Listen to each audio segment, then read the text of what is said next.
All right, so now we're going to address the forward drum. The first thing you want to do before you take the drum apart is remove the forward thrust bearing and the little selective spacer that sits underneath of it. And it can sometimes be stubborn.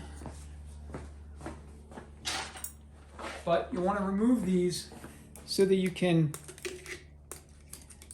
pour a little transmission fluid here in the pocket and pressure test the drum to make sure that it's okay, that it's not leaking, where the metal shaft is pressed into the aluminum drum.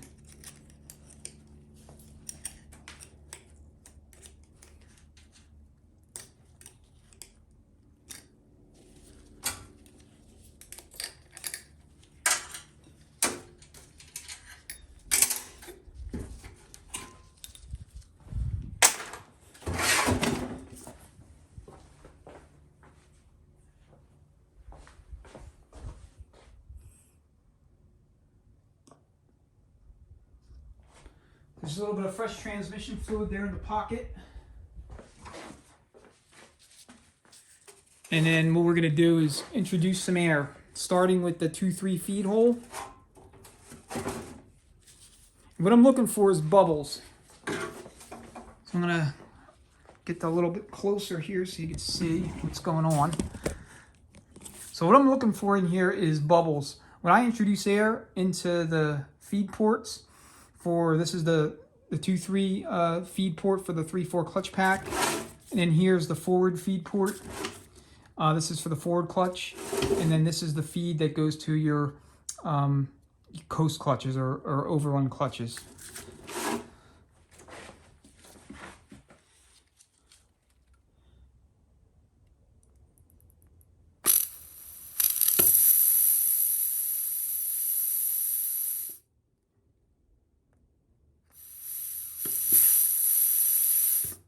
Okay, so no air bubbles, which tells me that the drum is healthy. So now we're going to test the forward.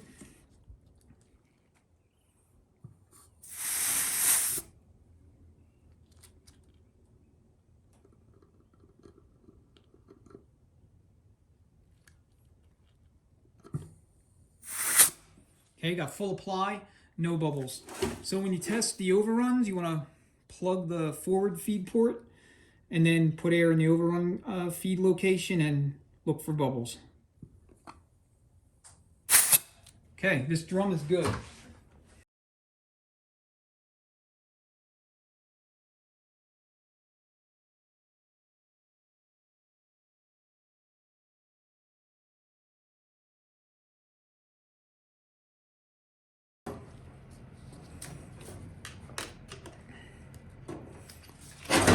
All right, so let's take a look at the 3-4 pack. This is by far the most vulnerable clutch pack in the entire transmission. And if it's not set up right on overhaul, it'll come back. The frictions will burn.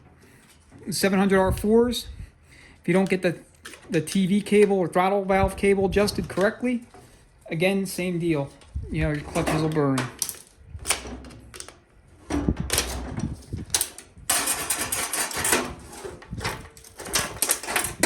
All right, so notice these 5 little spring packs.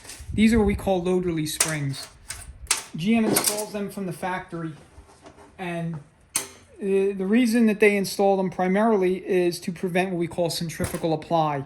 Centrifugal apply occurs when a buildup of fluid accumulates underneath the apply piston when when this particular gear is not engaged, you're not being commanded to apply, and that fluid buildup, if it's not bled, if it's not allowed to bleed and bleed off pressure, will actually compress the pack out of schedule, meaning that when you're in first gear, this will apply and then mechanically upshift you to third gear when it's not supposed to.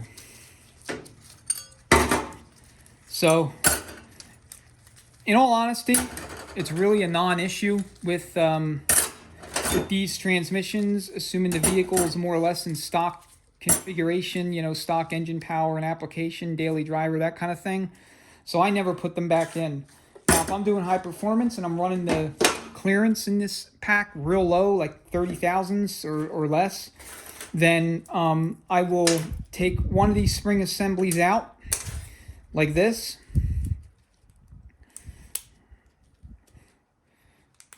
And I'll put the cage with one spring in where they normally go, which is like right here.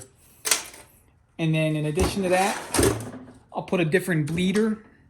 So right here you have your bleed valve for your 3/4 pack. This comes out and a different bleeder goes in there that allows for additional fluid to vent through this when third gear is not, when you're not in third gear, when it's not being commanded to apply. So these frictions are pretty worn out. They're not burnt per se, they're just simply very worn. So more than likely in the next 15 to 20,000 miles, that pack would have burned up. You see the steels, they got hot, but this is considered normal looking. They're not blued. So we don't, or I should say I don't ever reuse these steels. I replace them with brand new ones.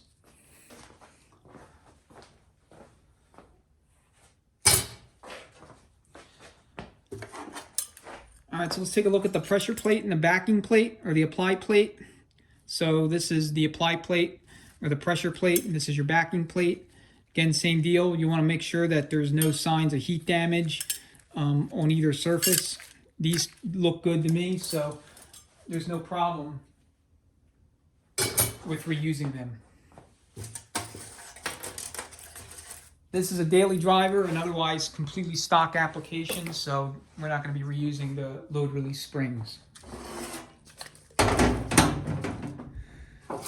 All right, so if you're slipping in third gear, that clutch pack is burnt.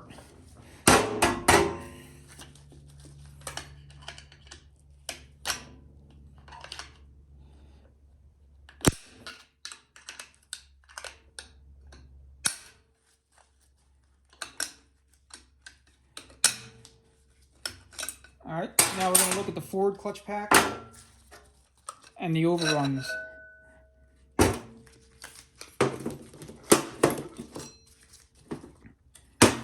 And then we'll take apart the Sprag assembly. So very rare for these to be like completely burnt. If they are, if the vehicle would not take off in first gear in drive, then that tells me that there's something happened that's kind of out of the norm to cause them to get like that. Usually low fluid's not the cause. It's either an electronic pressure control problem, which then you'll see pretty much every friction surface in the transmission burnt, or you have a sealing ring failure or excessive wear in one of the sealing rings that that seal off your forward clutch, which is right here. In older 700R4s, you could also have a cracked forward piston housing, or excuse me, a cracked forward piston, because they took aluminum pistons, and same for the 93 to 96 4L60Es. Ideally, you want to replace those every time with, with the updated bonded rubber and steel pistons.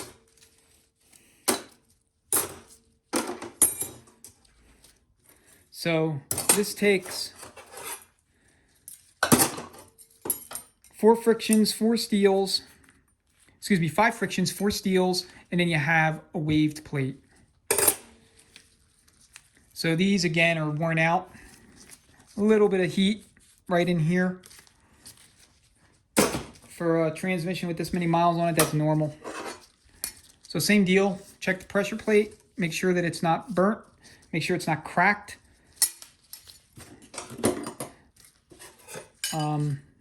Just look at the cushion plate, same kind of, you're looking for the same kind of things.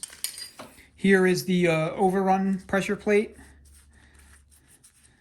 I mean, that looks like burn mark, but it's really just sludge from fluid.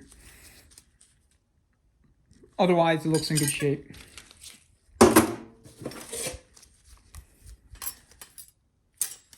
to my knowledge, this vehicle wasn't used for a lot of towing and hauling or whatever. So driver didn't spend a lot of time in manual low or manual second. So the overruns weren't used much. And again, the same deal. If the overruns are all burnt up and the vehicle was not used towing and hauling, or there was not reason for the driver to be in manual low all the time, then yeah, you'd suspect that there's sealing rings breaking or line pressure problem or whatever the case. You're looking for sources elsewhere in the transmission that would lead to that kind of failure.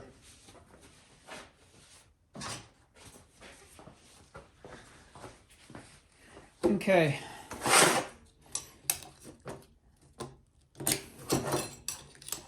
So here's your forward Sprag assembly, your forward Sprag gear.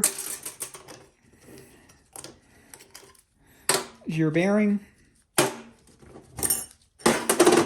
These you always replace on a rebuild, and that's this part here. This is the actual one-way roller clutch, or one-way Sprag clutch rather. And I could tell just by feeling this in my hands, it's pretty worn out. So if you find yourself not having any movement in drive, but you do have movement in manual 2 or manual low, you know, when your column shifter is either on number 2 or number 1 when you're in the vehicle, then that usually means that this Sprag has failed. So it's rolled over and broken apart or whatever. So if that's the case, then obviously trans will have to come out and be overhauled.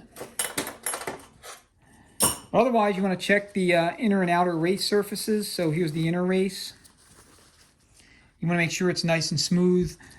Again, same kind of deal as everything else. No signs of excessive heat, no gouges, no scoring. That looks fine. And then on the outer race, you want to look for the same things, and you want to specifically look for like the crosshatch. You see this has a nice crosshatch pattern. What you can do is take some emery cloth and just go over this, you know, before you reassemble this thing, and get that crosshatch pattern, you know, reestablished, because then that will give the new Sprag something to bite into and hold more effectively. But this one looks in real good shape.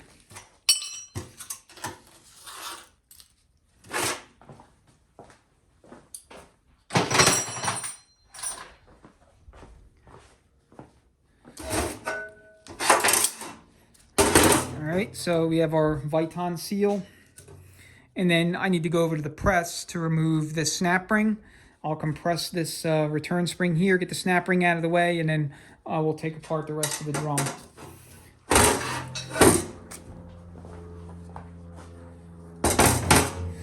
Alright, so there's a snap ring, the return spring, and then to get the rest of this stuff out, you're just going to have to bang it on the table or the bench.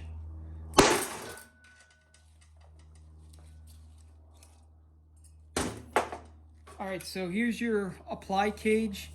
If any of these that come out of a 4L60E, you're going to have a number 7 stamped into the side on one of the shoulders.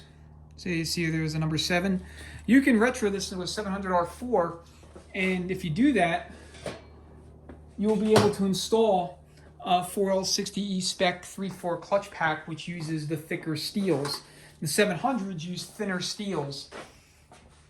So if you're just going to stay with the stock lineup in terms of the number of frictions and the number of steels in the 3/4, but you wanted a little bit thicker steels, then you can retro a number 7 3/4 apply cage.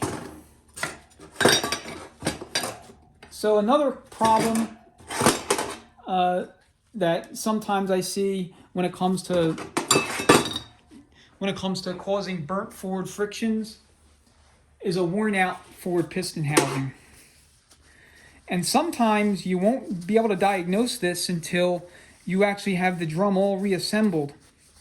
So in this area here, you want to check for really excessive wear. If this looks overly shiny, this is where the sealing surface is, or if it's gouged, you know, you can feel scoring, then it's worn out. I mean, that's obvious, right? But sometimes it'll look perfectly fine visually and feel fine, but it'll still be worn out. So when you have the drum all assembled and you're doing your air checks, you know, putting air, when you put air in here, in your forward feed hole, if you hear a faint hissing sound coming from inside the drum, even though the clutches are applying like normal, that faint hissing sound is going to be almost always forward piston housing. Air is escaping from the perimeter here, you know, where the forward piston goes into. You know, it's escaping right here along the edge. So if that's the case, you're going to need to replace this part. And, you know, like I said, a lot of times it's not real obvious that that is an issue until you put everything back together. So when it comes to bonded pistons and an overhaul, you throw them right in the trash and you put new ones in. They come in the kit. Assuming you buy a complete overhaul kit, which some shops refer to it as like a cow kit. The only thing the cow kit doesn't come with are a new steel module, which is all the steel plates. In this transmission, like all my others, we're going to replace the steels as well. So don't forget your O-ring down in here.